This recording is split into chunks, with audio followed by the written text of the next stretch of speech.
E aí pessoal, eu sou o Slack Jeff, seja muito bem-vindo ao meu canal e hoje vamos falar de Ross Ulbricht.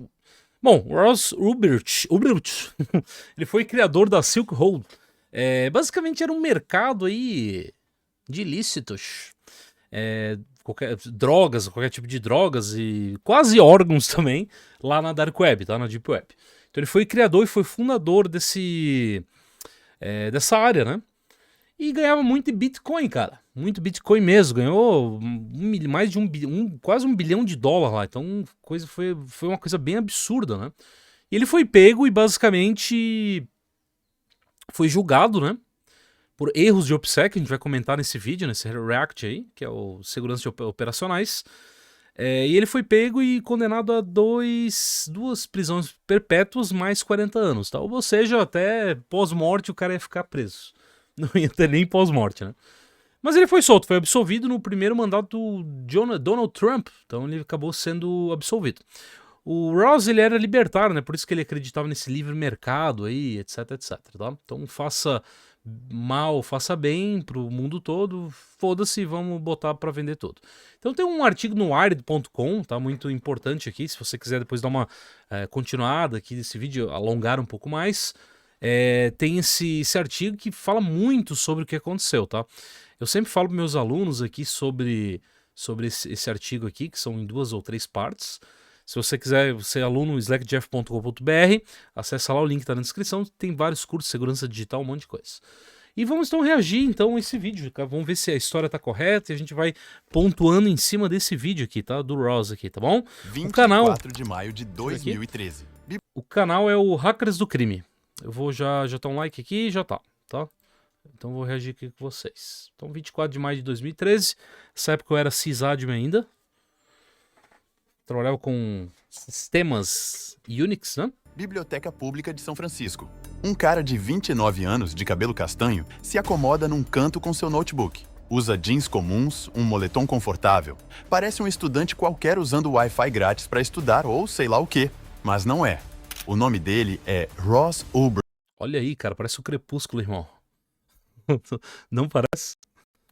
E ele é o criador do Silk Imagina Road, na cadeia, o maior mercado negro da Dark Web.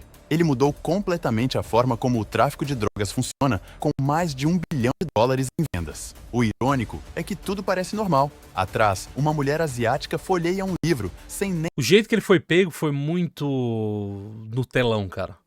Sabe? Obviamente eu não apoio esse tipo de conteúdo, tá, galera? Só que é interessante, foi uma história, então a gente tá aqui pra contar a história, né? Só que o jeito que foi pego foi muito no telão, entendeu? Se o cara tava já nessa área de vamos fazer essa parada acontecer, etc, etc, então, pô, faz a coisa direito, né? Vamos seguir o OPSEC ali, só que o cara errou um monte de coisa, tá? Publicou em fórum com e-mail pessoal, uma série de coisas que a gente vai ver no vídeo aí. Vamos ver se vai passar, né? Nem levantar o olhar, mas nada daquilo é o que parece. Todos são agentes do FBI. A biblioteca inteira está cheia deles. A missão deles, pegá-lo antes que ele feche o notebook, porque se ele fechar, tudo se criptografa. E adeus às provas. Basicamente, a tecnologia, o Forense em si, ele consegue... o notebook provavelmente segurava a carga, eles conseguem, mesmo se não segurar, eles conseguem pegar coisa da RAM, eles congelam a RAM, então tem várias técnicas de Forense que a gente consegue recuperar os dados ali, tá? Não sei se estava criptografado tudo, mas mesmo assim a gente consegue recuperar alguma coisa. Não é fácil, mas temos hoje bastante ferramentas Forense para fazer esse processo. Aqui basicamente eles seguraram o notebook ligado para não criptografar, né? Se criptografar, as provas vão pro estouro, né? Meses de trabalho do FBI, da DEA e do IRS, apagados em 1 segundo. Eles precisam agir rápido, muito rápido. Ross William Ulbricht nasceu em 17 de março de 1984, em Austin, Texas. Foi escoteiro e um estudante brilhante, com bolsa para cursar física na Universidade do Texas. Depois de se formar, se mudou para Pensilvânia para fazer mestrado em ciência dos materiais e engenharia. Mas ali, sua vida tomou outro rumo. Embora trabalhasse num laboratório, o emprego se tornou monótono e ele perdeu o interesse pela ciência. Sua verdadeira paixão passou a ser a política, especialmente as ideias libertárias. do economista austríaco Ludwig von Mises. Von Mises defendia que, quando o governo tenta proteger o indivíduo de seus próprios erros, acaba abrindo caminho para mais controle. Para os libertários, a intervenção do Estado em decisões pessoais, como o consumo de drogas, é uma forma de opressão. Além disso, acreditavam que proibir as drogas só piora o problema. Incentiva mercados negros, máfias e produtos inseguros, enquanto drogas legais podem ser reguladas. No certo a gente tem muita droga legal aí no mercado, cigarros, álcool também, que são altamente destrutivos, principalmente álcool, né? A gente vê em casos, não tem nem muito o que falar sobre essa parada de feminicídio e tal. Muita gente, não é nem por droga em si, gera droga mais pesada, mas o álcool em si já é pesado, né? Enfim, não vou entrar muito nessa parte política, pessoal, porque é muito chato, e o pessoal acaba confundindo as coisas. O intuito desse vídeo é mais a tecnologia em si e a história da Silk Road. Ulbricht absorveu essas ideias enquanto terminava o mestrado em 2009 e, naquela época, ele namorava uma garota chamada Julia. No começo, viviam bem, mas a relação foi se desgastando. Brigavam por política. Ela democrata, ele cada vez mais libertário, e também pelos estilos de vida diferentes. Os problemas financeiros aumentavam, e Ross, decidido a empreender, acumulava fracassos. Tentou o day trade sem sucesso, e depois uma empresa de videogames que também não deu em nada. A tensão cresceu até que, finalmente, eles se separaram. Um vizinho lhe ofereceu trabalho na Good Wagons Books, uma loja online de livros usados. Lá... Cara, eu vou ser sincero, tá, pessoal? A gente viu aqui essa parte de... Ele tentou alguma coisa, empreender, não deu. Cara, se não dá, velho, ao invés de ir pro lado mais oculto, lado mais negro, tenta outras coisas, cara, até estabelecer pra conseguir fazer o seu sonho, né? Sonho, mercado negro ali, mas não esse tipo de sonho, outros sonhos, tá? O meu sonho era viver disso aqui, né? Fazer, etc. Eu trabalhei até de servente de pedreiro, tá? Eu tenho estudo, tenho muitos certificados, principalmente de tecnologia, tá? Mas na pandemia ali não deu certo as coisas, eu fui trabalhar de servente de pedreiro, cara, e fazer isso aqui de noite. Então até ele me estabelecer um pouquinho, eu fui fazendo isso, porque na pandemia eu tava ferrado. Acho que a maioria da galera tava ferrado, o mundo todo tava ferrado, né? Mas eu tava muito mais ferrado. Então eu fui basicamente fazer isso, cara. Aí o cara meio que foi seguir bom, ele viu muita grana ali, né? Mas vamos ver aqui, vamos continuar pra ver. Lá, Ross criou o site, aprendeu sobre envios e programou um script que calculava os preços de acordo com as avaliações da Amazon. Sua habilidade autodidata era evidente. Durante essa fase, ele também voltou a ter contato com um conceito que havia conhecido como Trader, Bitcoin, uma moeda digital descentralizada e anônima, sem... Não é anônima, mais uma vez pontuando, Bitcoin não é anônimo. XMR, né? O Monero ali é um pouco mais anônimo, tá? As transações mais na Dark Web são mais com esse tipo de tecnologia, dessas criptomoedas. Bitcoin não é anônimo, tá? A galera na época não sabia, né? Nessa época aí, porque faz um tempo já legal, mas não é anônimo. Sem bancos nem governos no meio. Para Ross, era o instrumento perfeito para colocar em prática suas ideias libertárias. Ross teve uma revelação. Em seu diário, escreveu: a ideia era criar um site onde as pessoas pudessem comprar qualquer coisa de forma anônima, sem deixar rastros. No começo, ele chamou o projeto de Underground Brokers, mas não gostou do nome e acabou rebatizando como Silk Road, a Rota da Seda. Ele não era programador profissional. Aprendeu tudo por conta própria. Um amigo Na parte de tecnologia, a maioria dos programadores são autodidatas, né? Até porque na faculdade a gente aprende muito pouco sobre programação em geral, e o resto a gente tem que estudar por conta própria para virar programador. Então aqui todo mundo todo mundo é didático, basicamente, na parte de programação. A maioria, né?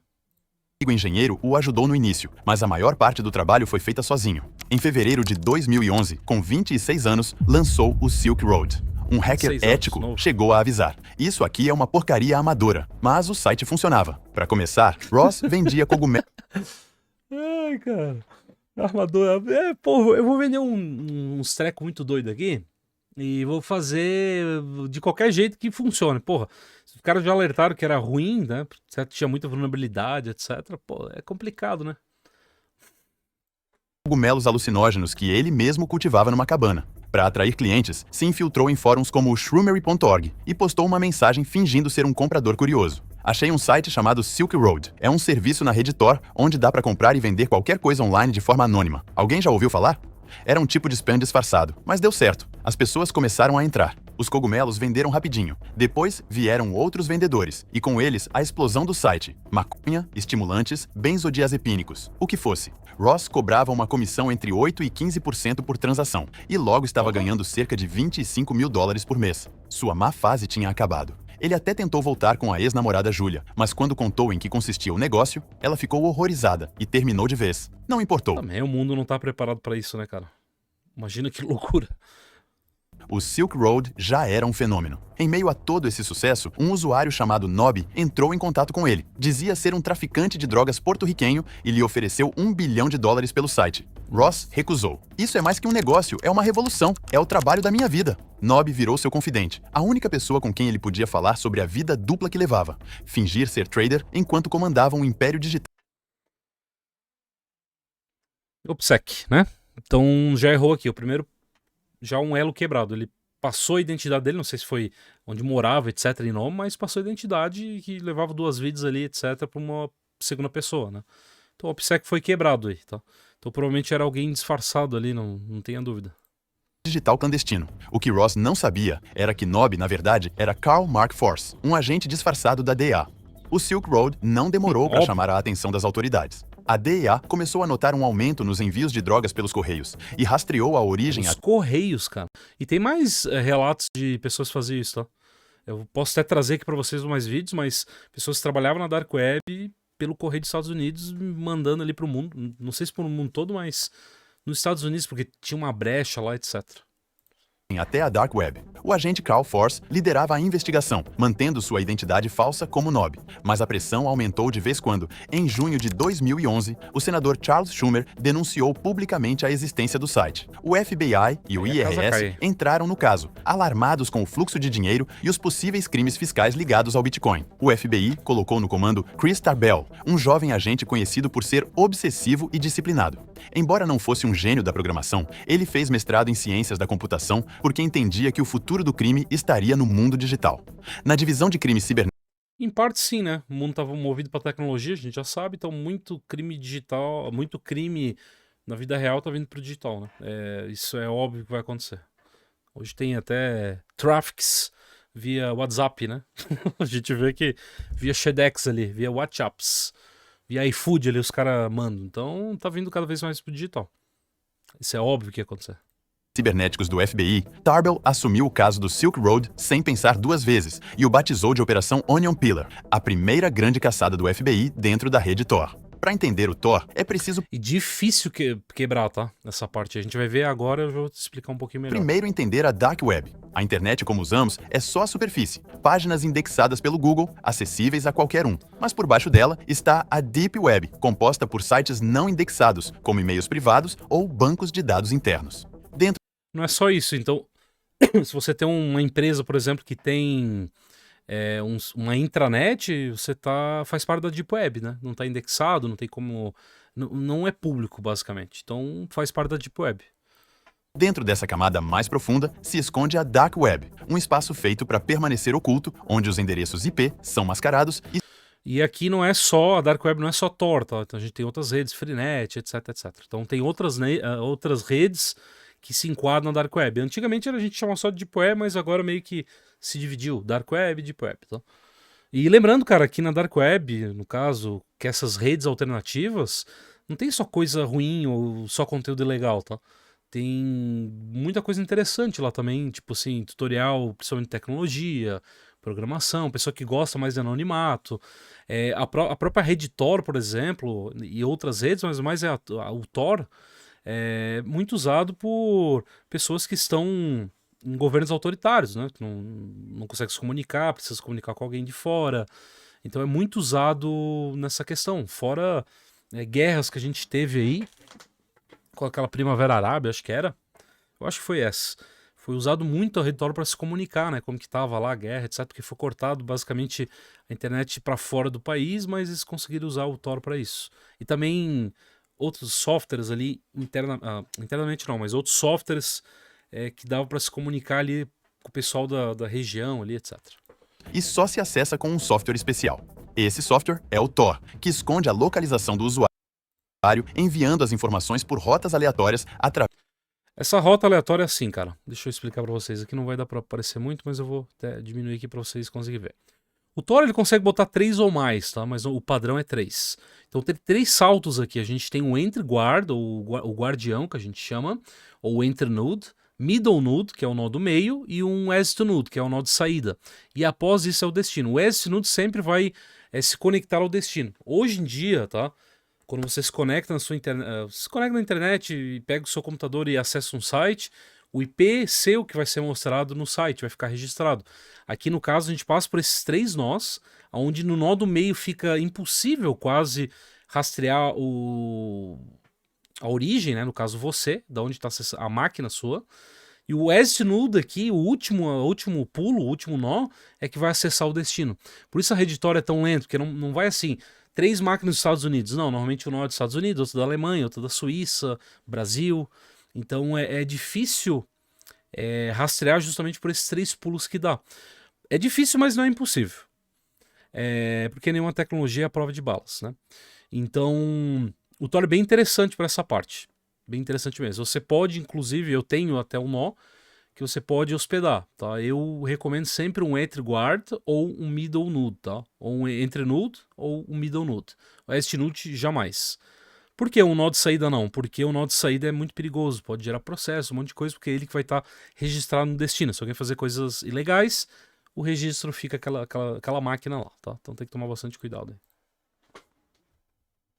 Através de diferentes nós. Para investigadores, topar com um IP do Tor era como bater de frente com um muro. Impossível rastrear. Mesmo assim, Chris Tarbell não desistiu. Montou uma equipe especializada em cybercrime com especialistas como Ilwan Ihum, pioneiro em Bitcoin, e Tom Kiernan, um veterano em sistemas computacionais. A missão era clara: desmontar o Silk Road testando suas defesas por dentro. Era um trabalho quase experimental, a primeira tentativa séria do FBI de se infiltrar no coração da rede Tor. Enquanto isso, Ross Ulbricht estava vivendo o auge com sua criação. Viajou pelo mundo, passou pela Austrália e pela Ásia, vivendo como um nômade digital, trabalhando em seu notebook Samsung em cafeterias e espaços públicos. Será que ele compartimentava isso? Porque o OPSEC tem isso, né? Seguranças operacionais tem isso, tem que compartimentar as coisas. Será que ele compartimentava? Será que ele só tinha dois HDs usando o mesmo dispositivo? Um para uso pessoal, um para o trabalho? O que ele fazia, será, né? Isso nunca vai ser dito, né? Ou só se ele fale, porque já que ele tá solto. Mas será que ele compartimentava? Os erros de OPSEC a gente já sabe quais foram, né? Mas será que ele compartimentava? Não sei, cara. Mas sempre paranoico. Sentava nos cantos, baixava a tampa se alguém passasse e mantinha uma história falsa pra todo mundo, dizendo que era day trader. Ninguém Tá aí tudo bem. Tá aí tinha um OPSEC legal, né? Quem imaginava que, por trás daquela tela, ele controlava o maior mercado ilegal do planeta, e se fosse descoberto em algum país asiático, provavelmente teria pago com a própria vida. À medida que o Silk Road crescia, Ross enfrentou um dilema moral. Um usuário publicou heroína à venda. Ele tinha imaginado o site como um espaço para drogas leves, como maconha ou cogumelos, mas logo... Existe droga leve, cara? Será que existe droga leve? Tem a marihuana, né? Mas... tudo tem uma destruição, né? E uma parte é destrutível em alguma parte, né? Não existe droga lá, por isso senão não ia se chamar droga, né? Logo surgiram coisas bem mais pesadas: armas, venenos e até ofertas de órgãos humanos. Um usuário chegou a postar oferecendo rins e fígados de forma consensual. Alguns defendiam que num mercado realmente livre, tudo deveria poder ser vendido. Ross percebeu que seu experimento libertário precisava de limites, ou acabaria afundando no caos. Foi então que ele decidiu adotar uma nova identidade, Dread Pirate Roberts, DPR, inspirado no personagem de A Princesa Prometida, símbolo do anonimato e da sucessão infinita de uma figura sem rosto. Sob esse nome, escreveu um código de conduta para o Silk Road, proibiu pornografia infantil, objetos roubados e identidades falsas. Estabeleceu um princípio central: trate os outros como você gostaria de ser tratado e não cause dano nem engane ninguém. Quando perguntaram...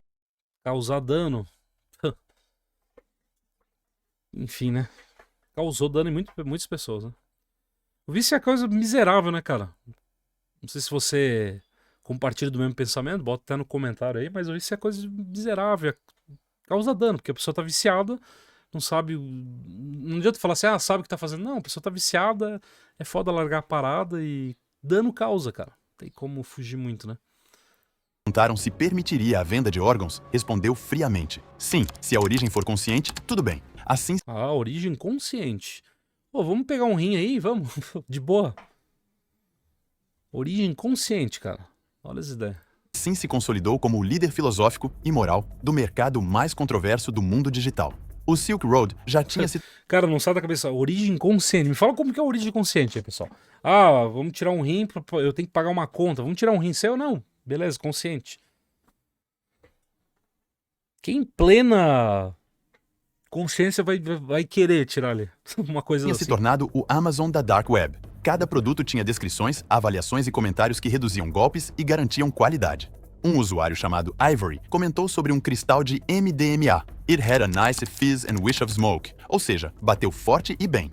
Enquanto isso, Ross voltou para os Estados Unidos e se estabeleceu em São Francisco, onde retomou o relacionamento com Julia. Levava uma vida aparentemente Que loucura. Vai e volta. normal. Saía com amigos, trabalhava em cafeterias e fingia ser só mais um jovem, enquanto seu império clandestino crescia às sombras, sustentado pelo pseudônimo que o mantinha invisível. Em Nova York, o agente do FBI Chris Tarbell e sua equipe continuavam investigando sem descanso. Em 2013, conseguiram rastrear um endereço IP que os deixou de queixo caído, 62.75.200 e 46.20, o endereço do servidor do Silk Road. Ao mesmo tempo, em O servidor no Tor faz a mesma coisa. Então, mesmo o que o usuário tem ali, 3 nós aqui, o servidor também tem. Servidor, 3 nós.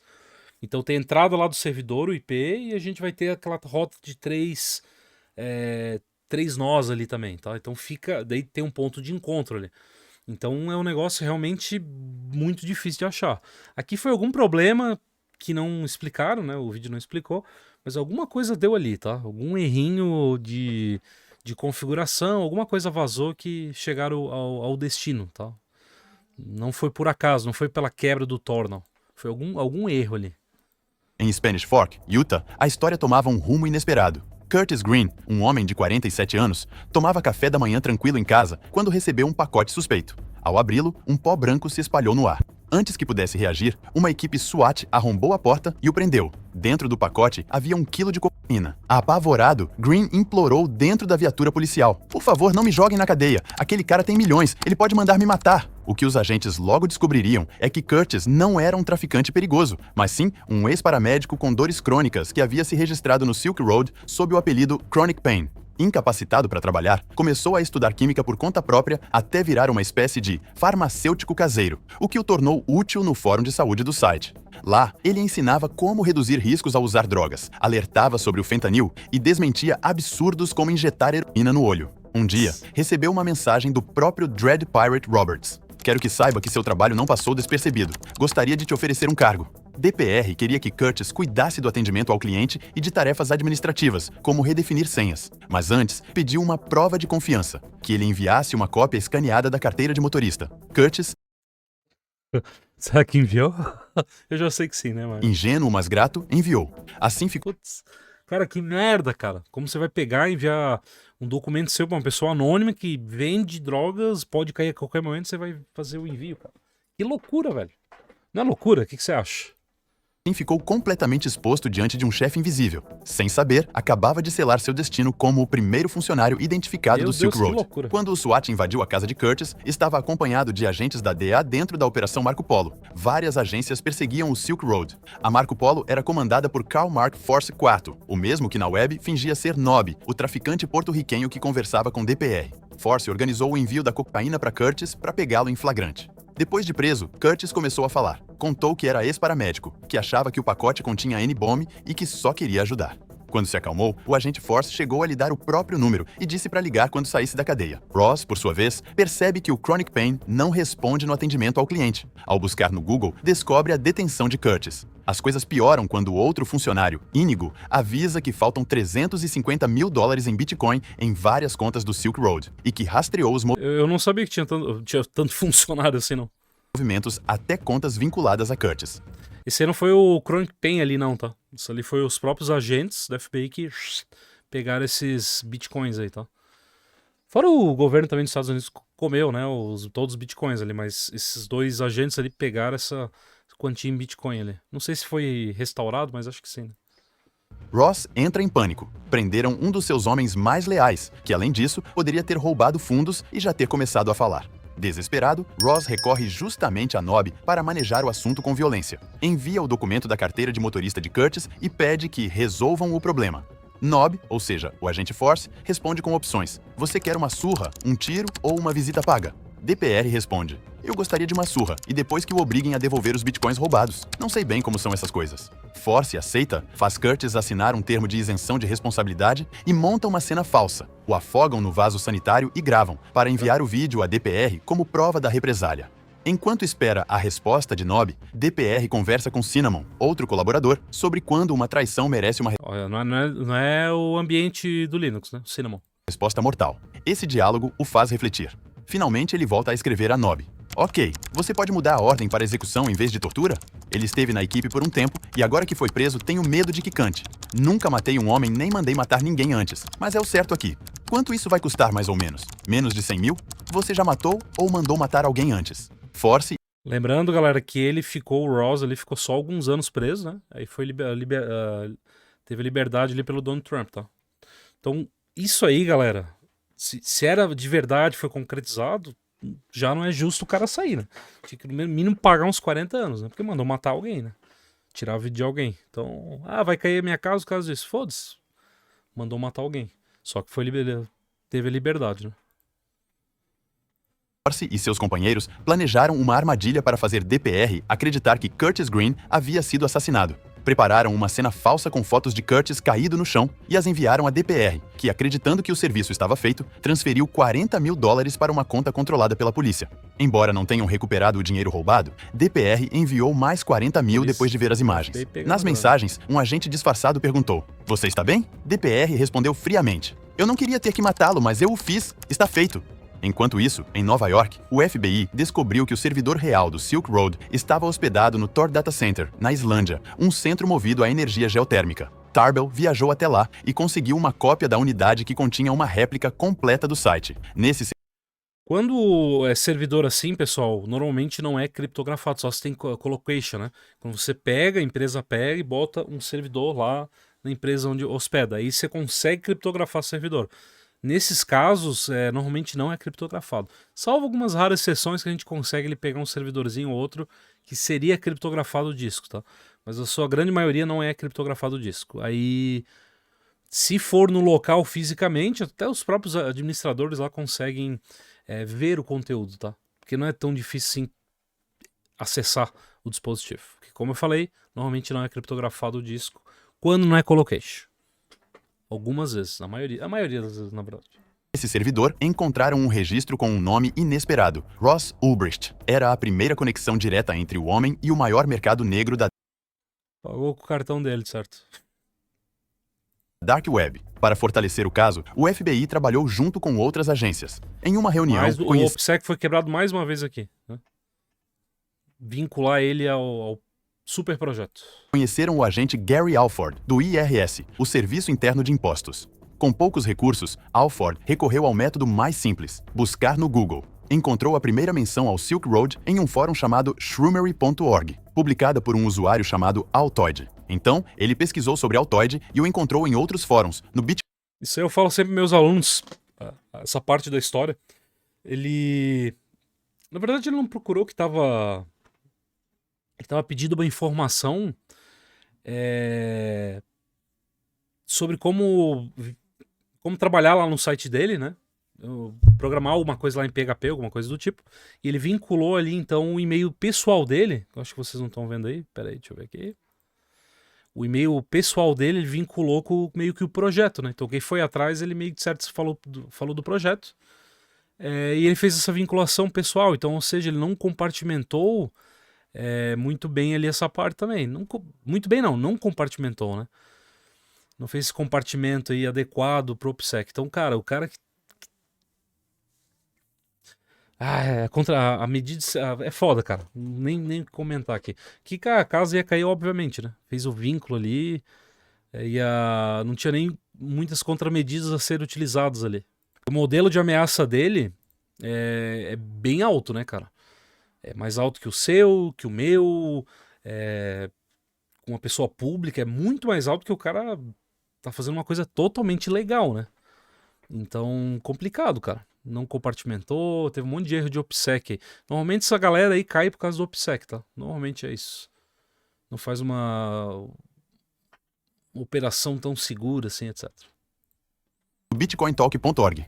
Lá, ele tinha publicado uma oferta de trabalho e deixou como contato um endereço de e-mail. Essa pista levou, finalmente, até Ross Ulbricht. Ironia do destino. O homem que ajudou a capturar um libertário obcecado pela liberdade econômica era um fiscal de impostos. Depois disso, as provas começaram a se acumular. Meses antes, Ross já havia sido investigado pela Segurança Nacional por falsificação de documentos, mas o caso foi arquivado. Quando o Esse caso aí, cara, foi... Eles bateram na porta, ele nem contou aí no vídeo, né? Mas eles bateram na porta do Ross e... com uma caixa de documento falso, e aí meio que começou a levantar suspeita, tá? Foi a partir daí, partir desses documentos falsos aí que ele tinha, tá? Eu acho que era cartões falsos, cartão de crédito, etc. Quando o FBI revisou seus dados, descobriu que ele morava a apenas algumas quadras do Café Luna, o local de onde alguém havia se conectado à VPN do Silk Road. Eles o vigiaram por vários dias e notaram algo revelador. Toda vez que ele abria o notebook, DPR ficava online. Quando fechava, DPR desaparecia. Não havia mais dúvida, só faltava prendê-lo. A cena final na Biblioteca de São Francisco foi decisiva. Ross se sentou em uma mesa afastada, com o notebook aberto, parecendo apenas mais um estudante, com o moletom largo e o cabelo bagunçado. O que ele não sabia era que agentes do FBI o cercavam disfarçados. Eles tinham uma única chance. Precisavam pegar o notebook aberto sem deixá-lo fechar. Um casal perto dele criou a distração. A mulher gritou e o homem levantou o punho. Ross olhou para o lado e, nesse instante, outro agente se moveu rápido, segurou o notebook e o prendeu com a mão na massa. Dali, foi direto para o julgamento e para a prisão. Mas a história do dinheiro roubado adiciona outra camada de tensão. Os 350 mil dólares em Bitcoin que Curtis Green supostamente havia levado não foram roubados por ele. Foram o próprio Carl Force, junto com Sean Bridges, do serviço secreto, que acessaram o computador dele após a prisão e ficaram com o dinheiro. Esses dois agentes corruptos grana pra mancharam caramba, até na época, né, cara? Muita grana. Não sei se eles ficaram com essa grana aí, mas, porra. Imagina se ficaram, hein, cara. Um bitcoinzinho ali, já, porra. ainda mais o caso do Silk Road. Se você tem um Bitcoin, me manda. Brincadeira. Mas tem aí o link, tá? Quiser doar aí um Bitcoinzinho pra mim, umas frações aí, dá uma força aí. A versão oficial difere totalmente da narrativa da família. A família de Ross criou o site freeross.org para contar sua perspectiva e pedir apoio. Lá é explicado como o julgamento e o encarceramento foram cheios de corrupção. Force e Bridges chantagearam várias vezes DPR, tirando dele até 80 mil dólares em Bitcoin por informações... Óbvio, cara, traficante, né, cara? Basicamente traficante, né? Traficante digital, né? Óbvio que os caras vão forçar a barra pra pegar a grana do cara. Ah, os caras não estão fazendo coisa legal. Beleza, mas o Ross também não tava, né? Então fica tudo certo. Elas por elas. Falsas, e a promotoria escondeu tudo por 7 semanas depois do julgamento, mesmo sabendo do caso quase um ano antes. Ross foi condenado a 2 prisões perpétuas mais 40 anos por chefiar uma organização criminosa. 2 prisão perpétua, acho que não, mas 40 anos ali seria bom dar conta, né? Sei com 60 anos lá, né? Mandou matar gente, então... Conspiração para distribuir drogas, lavagem de dinheiro e invasão de sistemas. Os promotores alegaram 6 assassinatos, mas nunca apresentaram provas ou corpos. O movimento Free Ross argumenta que tudo foi difamação baseada em conversas anônimas nunca ligadas diretamente a ele. Até Curtis Green, o suposto primeiro envolvido, já declarou publicamente que apoia a libertação de Ross. Está claro que o caso fede a corrupção, não só por Force e Bridges, que acabaram indo parar na... Pode ser também, né, galera? Não dá pra julgar totalmente, né? Não sabe como funciona. A gente sabe, na verdade, como funcionam as coisas, né? O cara tinha um negócio ali dando grana, negócio, mercado ilegalzão total, dando grana, eles tinham que... Além disso, muita grana envolvida, né? Muita grana envolvida. Eles tinham que botar lá o cara o máximo de tempo que podia, né? Então pode sim ter... Os caras podem ter forjado um monte de coisa, dizendo, realmente mandou matar, esse tipo de coisa. A gente não sabe, né? Na cadeia, mas também pela atuação da promotoria e pela desproporção absurda da sentença. Depois de cumprir 12 anos na prisão, em 21 de janeiro de 2025, o presidente Donald Trump concedeu a Ross Ulbricht um perdão total e incondicional apenas 2 dias depois de assumir seu segundo mandato. O principal motivo do perdão foi cumprir uma promessa de campanha voltada aos seus apoiadores libertários, que viam a sentença de Ulbricht como um exemplo de abuso do sistema judicial e defendiam sua libertação como um ato de justiça. Trump anunciou o perdão em sua rede Truth Social, destacando o apoio dessa base política que o impulsionou durante as eleições. A decisão gerou controvérsia. Enquanto alguns celebraram como uma vitória contra a guerra às drogas, outros criticaram por enfraquecer os esforços contra o tráfico. Sei lá, deixa a sua opinião aí. Pode ter sido forjado as coisas? Pode, mas o site existiu, né? Então 12 anos ali de prisão foi, porra, foi muito bem pago, né? Mas de resto, cara, aí não sei se foi forjado ou não, a gente nunca vai saber, né? Porque é uma palavra contra outra palavra. O governo também mente, é complicado. Então é isso, pessoal. É interessante trazer essa história pra vocês, porque Silk Road realmente existiu, né? Como a gente viu. Pra ver como que teve o OPSEC lá muito mal feito. Hoje em dia, obviamente, o OPSEC tá muito à frente, né? O pessoal que estuda sobre o OPSEC sabe como se defender. O OPSEC não é só utilizado para o lado negro da força aí, mas dá para ser utilizado pelo bem também. Uma pessoa comum pode utilizar o OPSEC, tá? Que é a segurança operacional.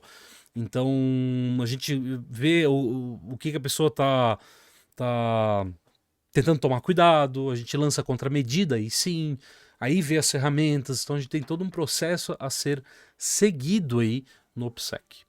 Fechou, pessoal? Muito obrigado por ter assistido esse vídeo, deixa o like aqui, comenta aí, né, o que você achou do vídeo também, da história ali do Ross, da Silk Road, e a gente se vê aí no próximo vídeo. Abração e valeu, fui!